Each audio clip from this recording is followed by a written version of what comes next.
And my parents were both part of Space Force in 1969. Just happened to have a pretty crystal in a similar shape. Now, a lot of people like to say stuff.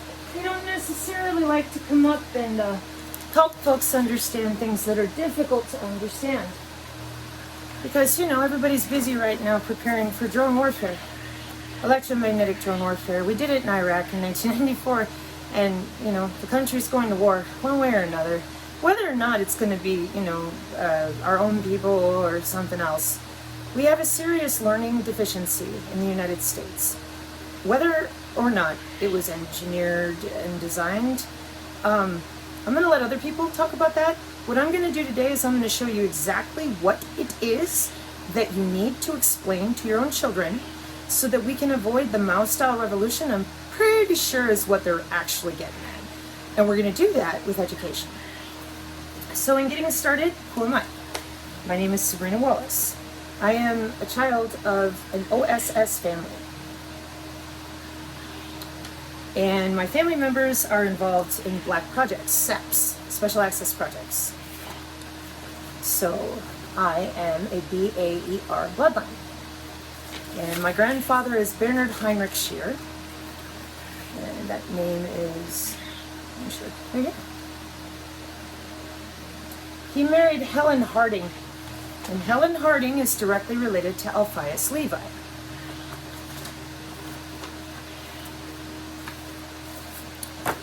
My father was Stephen Garland Davis.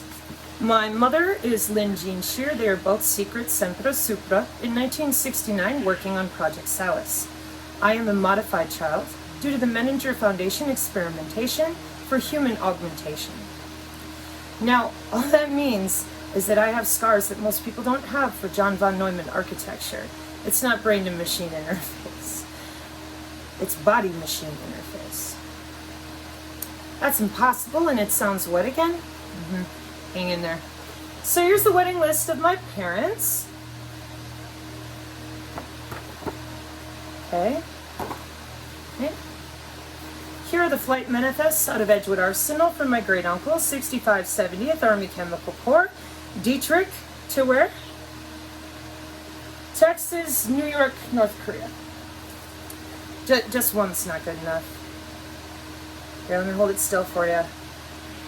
Okay? Uncle Bobby here was involved with the Mothman projects and building vehicles for the Men in Black.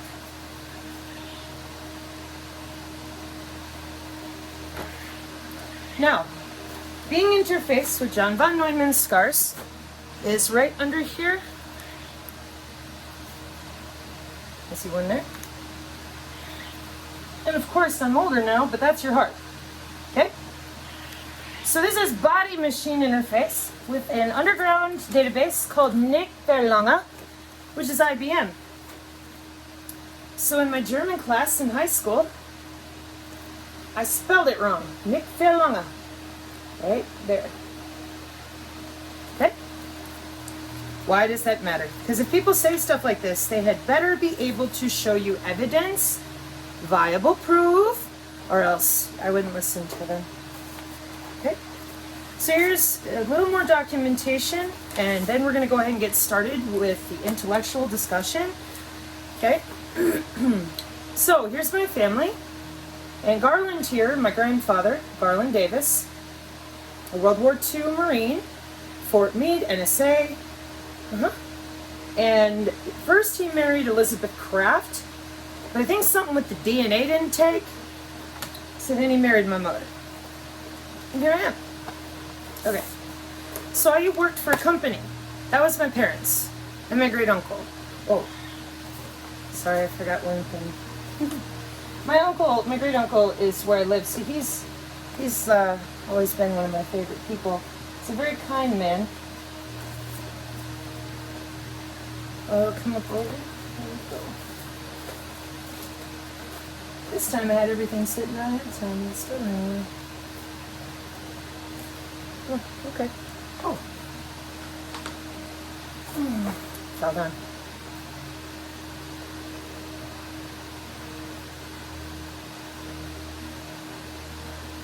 Okay. So, I have a totally different story. than my parents. I was never told anything, not a thing. So I grew up and and they told me nothing existed except what you could see. And I wanted to know, what is all this electromagnetic stuff? I grew up in the 80s and the 90s. I was born in 1979. And if you talked about the aura, everybody shoved you in a corner and demanded you join their group of weird. And I was always sitting there like, you do realize it's a body part. And they're like, no, you're stupid. You have to have a religion. I never realized what I was. I didn't know why people acted so stupid. As in, why would you lie about a body part? And yet, my parents were secret squirrels. That's 4 levels of law enforcement above anything that civilians see. And they're the SES, the Secret Elite, what? It's a Secret Elite Service. And that's pretty much it. Once you're there, that's secret law enforcement, right? No, you gotta go another level up. Okay, now you gotta go another level up. Are you serious, Sabrina? Yeah, you gotta go another level up. Right. So I went ahead and went to work for a company out of Louisville, Kentucky called High Speed Access. And this is when they sent me my papers to work for them. You can see right there, HSA Corp, and that was their old address. Why? This is the back end of Space Force. The actual back end of this country. I was one of 2 technicians to wire the state of Wisconsin from dial-up to broadband. So I'm very clear, L3 Harris, OC24, all the different ways that we handle with all sorts of intelligence, the NSA's PRISM program, all of it, including datagrams, packets. Network engineering is not the same as installing a cable modem. I have to work with the plant technician and the plant engineer.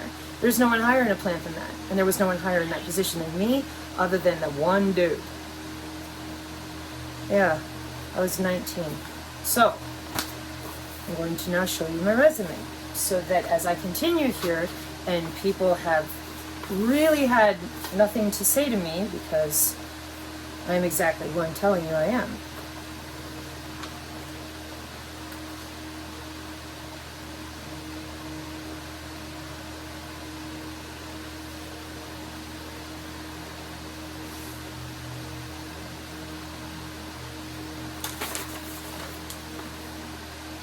Full body. Pardon my dirty foot. Alright, so who's this chick? Let's see.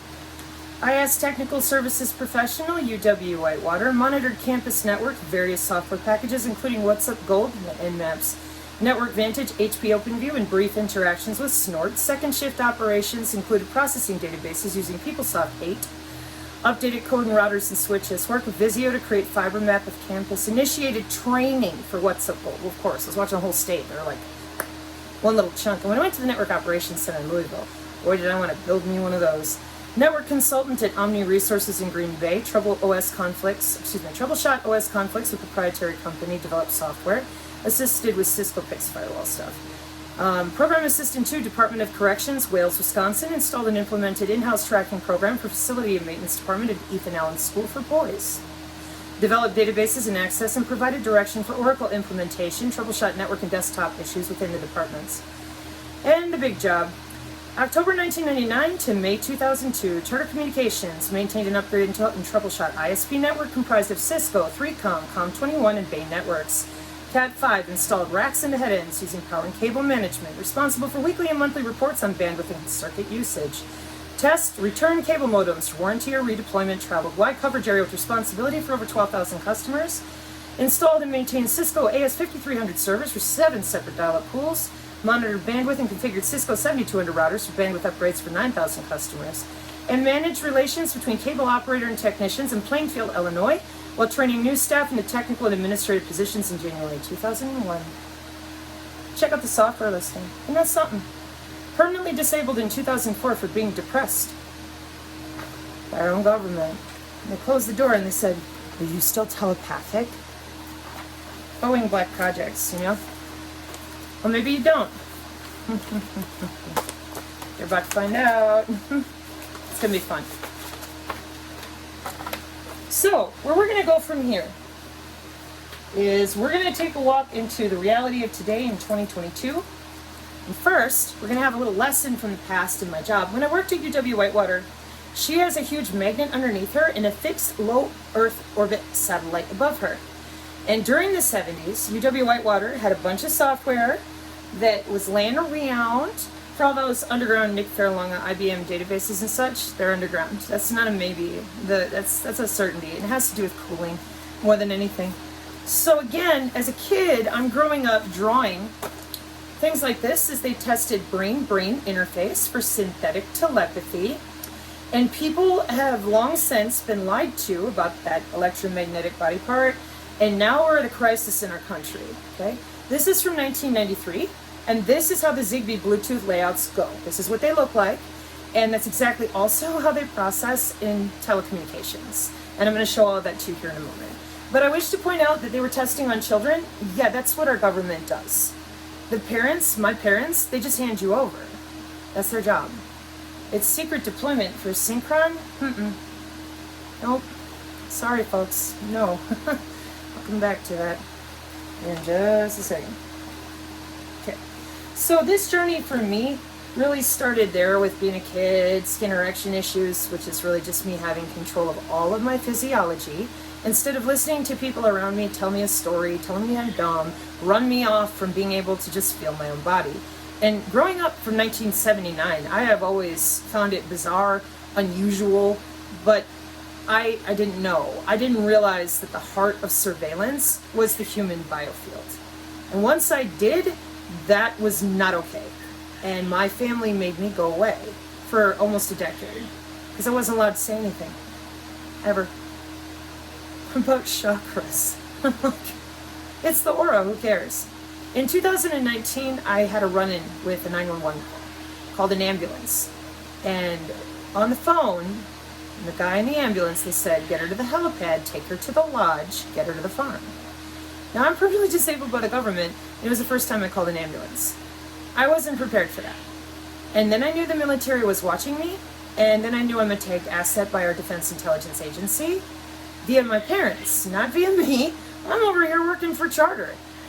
But being able to feel radar and all these other electromagnetic signals, that's natural. The dog reacts the same way I do. They don't tell people that, unless you're in the Marine Corps for situational awareness. Now, Stingray and Dirtbox uses that same body part because it's electromagnetic. And back in 1953, the great uncle, he brought home a bunch of pictures and electromagnetic drones in 1953. And again, Mom and Dad, 1969, working on Project Salus, which controls every molecular state that we've got going on inside of the human body and out. Now, if you look at Salus now, they're going to tell you logistics and motion and basically everything internationally by molecule. And you go, that's impossible. That's because you don't know about the nano Internet of Things, the industrial Internet of Things, and that many of these machine interface systems, they were around in 1958. So, why? Why wouldn't you tell people? I mean, Edgewood Arsenal, we're testing on our own soldiers. Vietnam with my grandfather again. We've got electromagnetic drones in 1953. What's going on? Right? So I get here to West Virginia, and the weirdness with the ambulance, and then it continues. More weirdness. Disappearing vehicles, yada yada. So I go down to the post office, and they have this questionnaire. Oh, we're planning for the county. I'm a homeowner. So I went ahead and went to the link. 6G, newest stuff right here in a town of 200 people, give or take. That seems weird. So that got me started researching 6G low pan. And having come from network engineering, and cybersecurity is one of my favorite places because I do math in binary. And I had to because I had to subnet the back end of Space Force's 2.4 dot addresses, which went on sale in Florida last year. I found that really interesting. But I figured that out too. So anyways, they when you are a network engineer and you're studying for your Cisco Certified Network Associate back in the day, you had to actually subnet in binary because we didn't have enough IP addresses. So yeah, I read binomial math. It's part of my job previously, okay? And so when it comes to cybersecurity, this is the kind of stuff in this first part is totally full of just such boring stuff like the OSI layers and the internet and stuff like that. So again, when you have to subnet and you have to insulate your customers and you're beholden to certain thousands of people, and they will nail you for being $300,000 a minute of loss. It's Charter Communications at the time. then you have to know what you're doing and you cannot be wrong. 300 grand a minute? Yeah, it's kind of pressure you're under in a job like that. Remember, there's only 2 people in the whole state that can handle that equipment. So you don't get to go on vacations either. Basically got to babysit the whole thing. Okay, so network security, 6G low personal area network. And she is going to be using machine to machine, meaning no humans involved, in a ad hoc vehicle net, for example. Here's a striker, here's a drone. Now, we've got a couple problems. First of all, you can't interrupt that drone.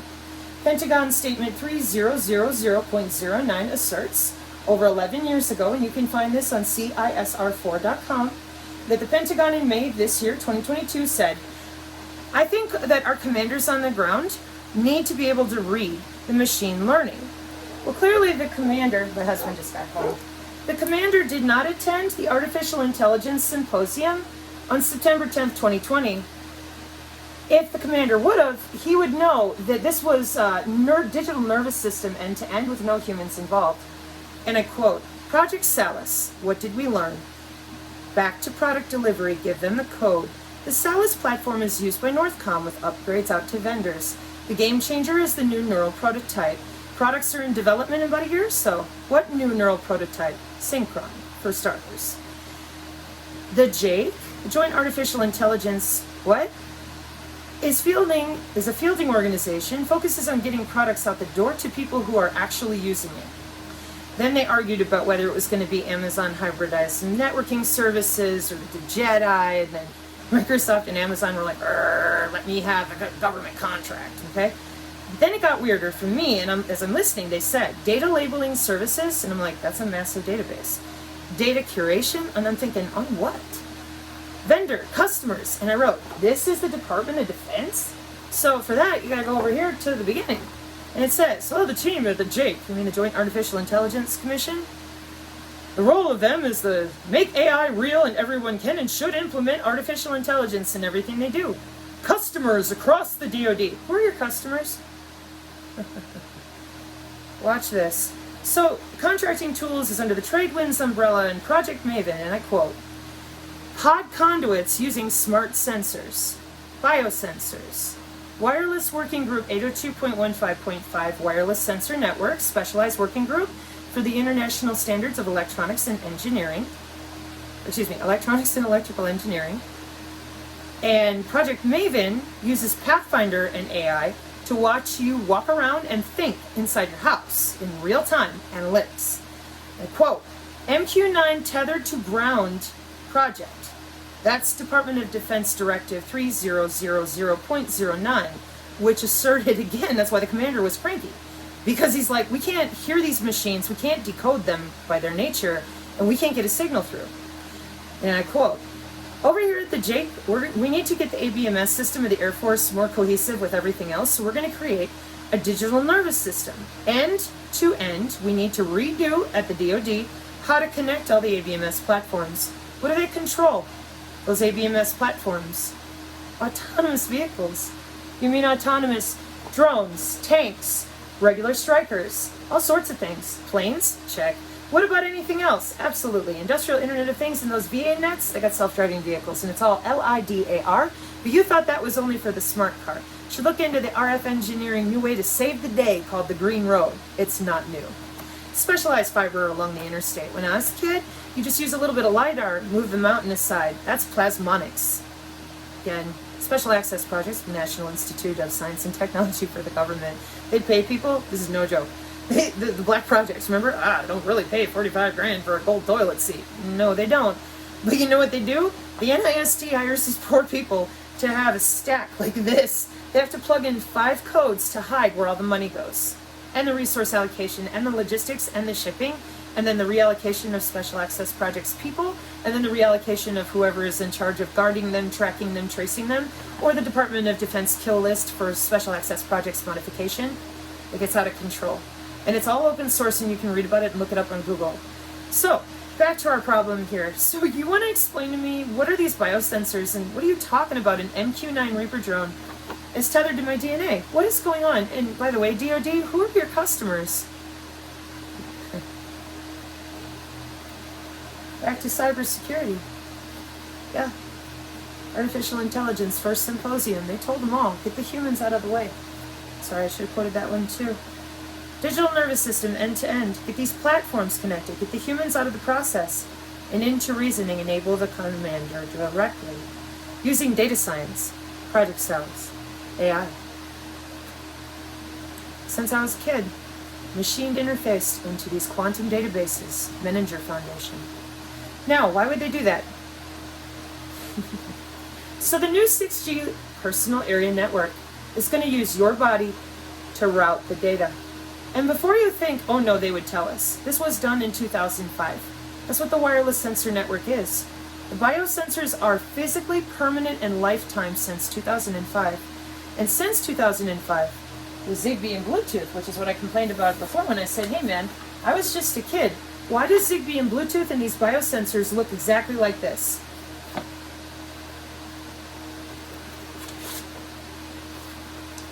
Because that's how it works. The International Standards for Electronics and Electrical Engineering uses a wide body area network, an 802.15.6 electronic standards for wireless working group, wide body area network, 802.15.6, and these are the 4 circles of their technical writing of what they're able to do through your body. And as always, we should have no more paraplegics and everything. They can make your hands move. They monitor your muscle tissue density. They can make you talk. They can, and they do right now.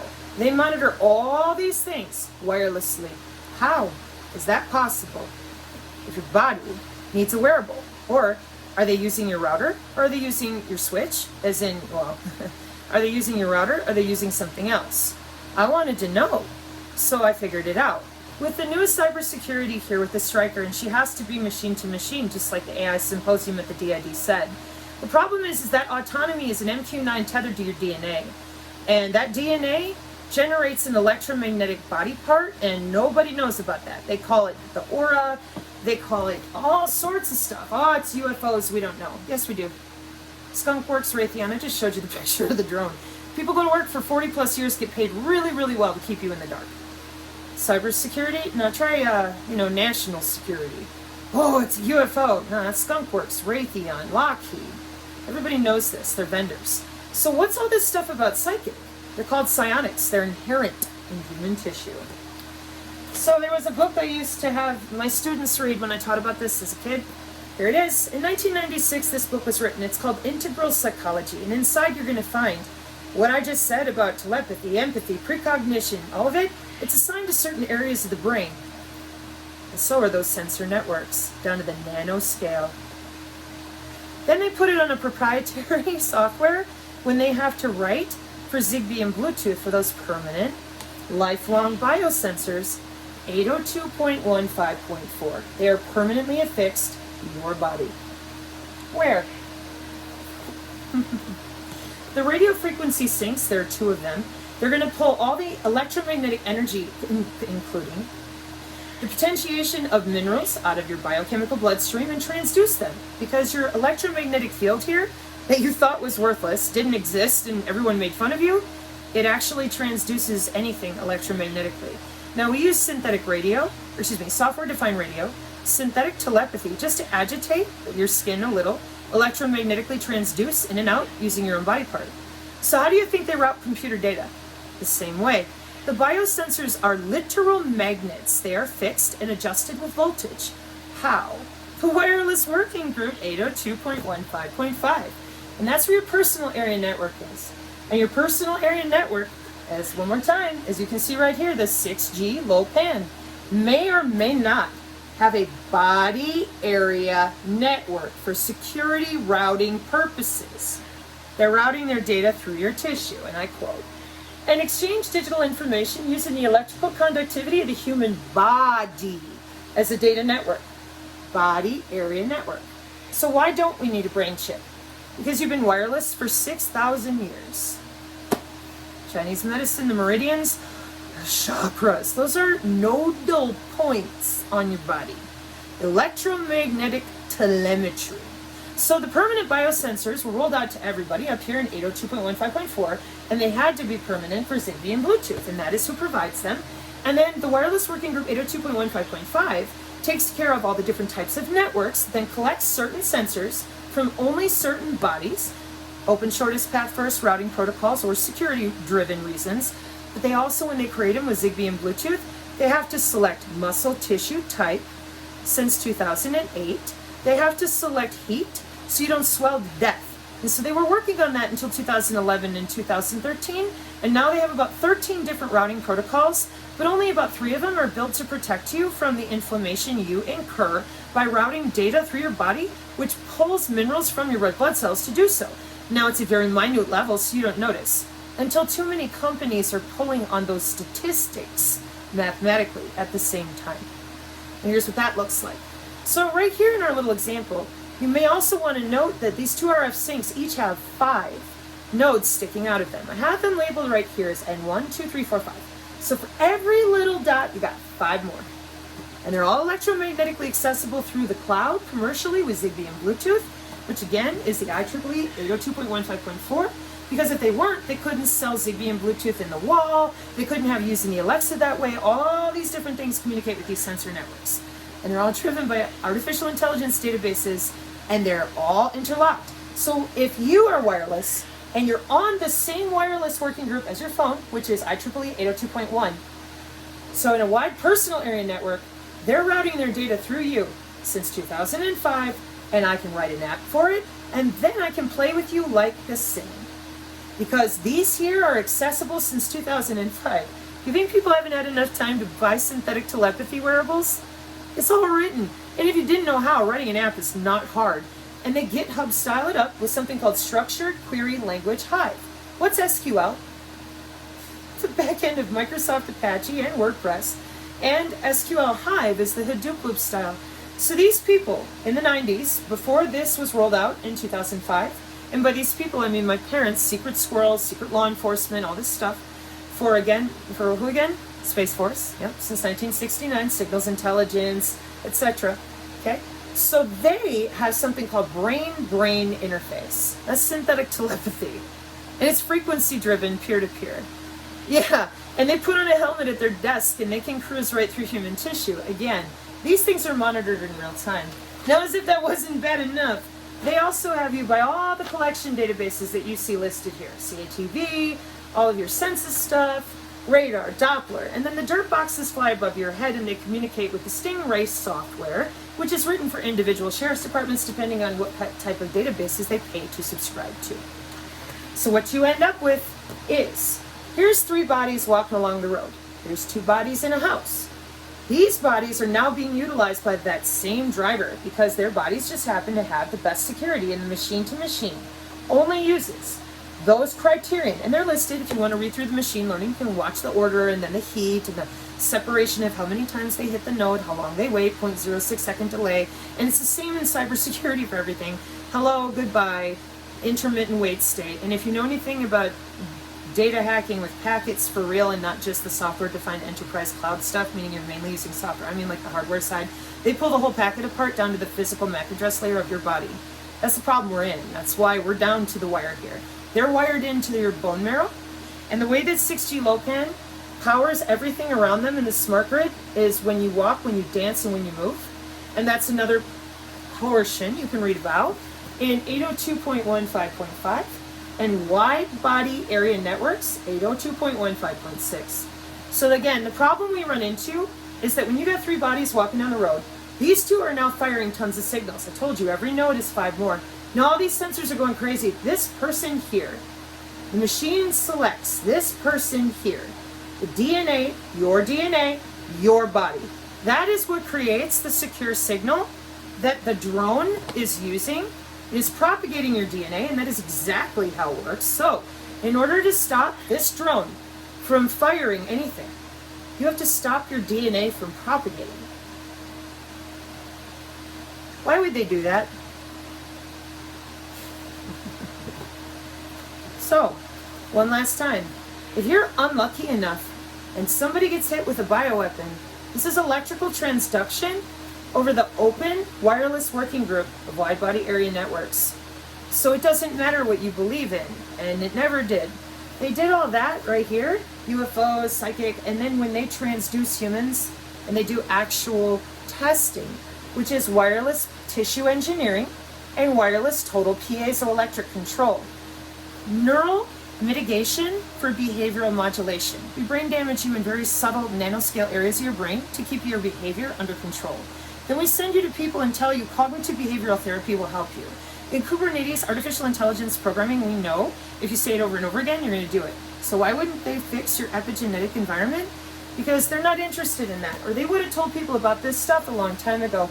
They were studying transport, then they would test people for their psionic abilities into bioinformatics and genomics.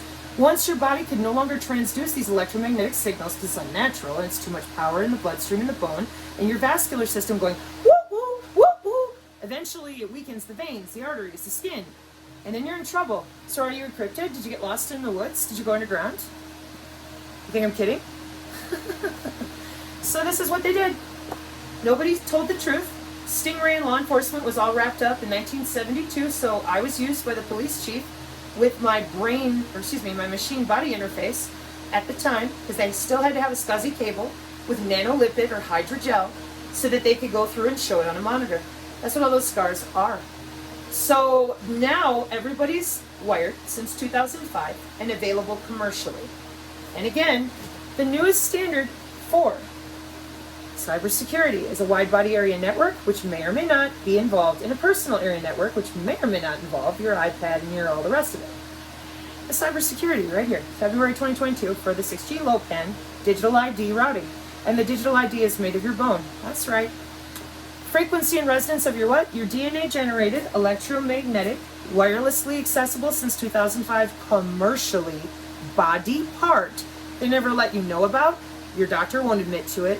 No one will talk about it, and if you try, they'll make fun of you. Why? Don't you want total control of humans and have them on remotes to make them do whatever you want?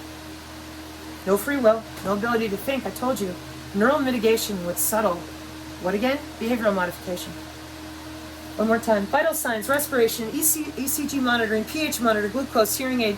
What are the non-medical uses of what they're putting through your bone? Because when they do, your red blood cells have to operate to the routing, and they will magnetically pull those minerals, pardon my shoulder, right out of your bloodstream. Well, video streaming, data file transfer, sports, 3D video, forgotten things, monitor. And then, one more time, you will be allowed to do 3 things. Entertainment applications, PORN, gaming, and social networking. Starting to see how the metaverse, electroceuticals, the Internet of Things, the Internet of Bodies, the cyber Internet of Things, it's all tied together inside your bone marrow. Yeah. So when I tried to tell people, hi, I'm from Black Projects, and you gotta